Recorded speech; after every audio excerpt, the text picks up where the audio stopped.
According to the Centers for Disease Control and Prevention, 10 million new cases of sexually transmitted infections occur in people aged 15 to 24 every year.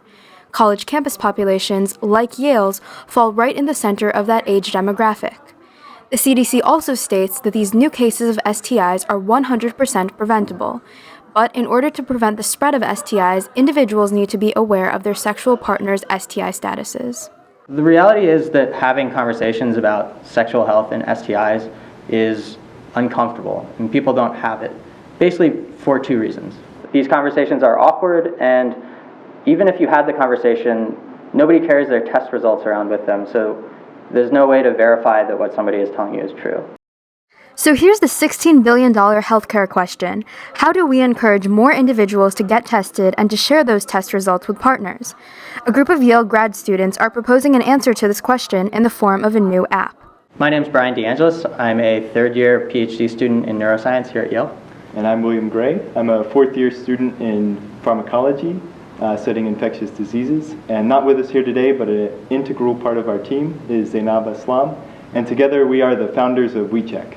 It's a mobile application that allows you to, in a very easy way to understand, receive your SCI test results. Then, if you want to, you can declare yourself as someone who is willing to have a conversation about STIs. And then finally, it also serves as a dating app for the community that is concerned with sexual health and allows for people to verifiably share their STI results in an anonymous way. WeCheck joins a class of companies, including Silicon Valley startup Healthvana, that is trying to change the dialogue around STIs for young adults. YTV asked a few Yale students what they thought of WeCheck's mission and whether or not they would use the app. I think I would not use the app. I would somehow rely on a person's honest, and if I ask someone are you STD free, I would hope that the person is sort of honest in that sense. For those who trust the other partner, it will serve as another advice for confirming that.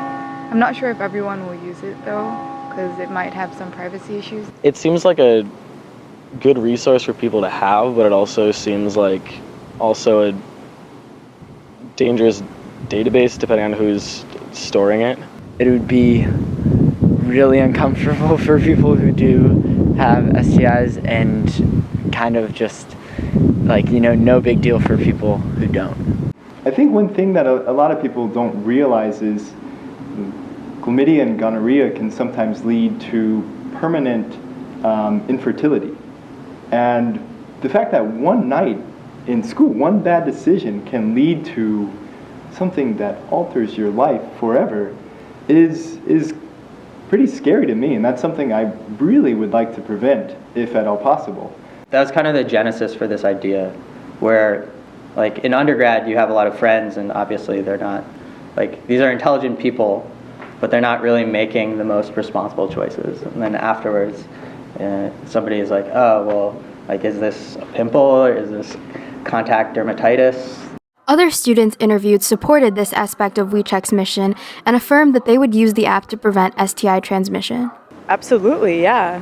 I don't want them. I don't think that'll change the attraction, but it'd be nice to know if I want to pursue this person more, whether I'd be endangering myself.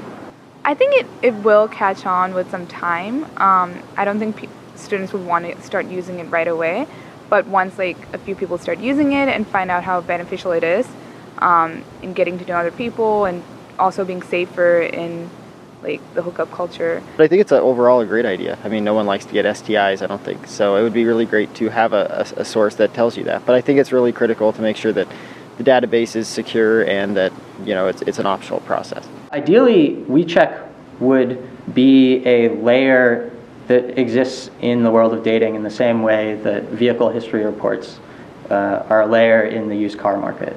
This service helps people better understand the sexual health status of a prospective partner and basically make dating safer. WeCheck plans to pilot their app at Yale in the fall of 2016.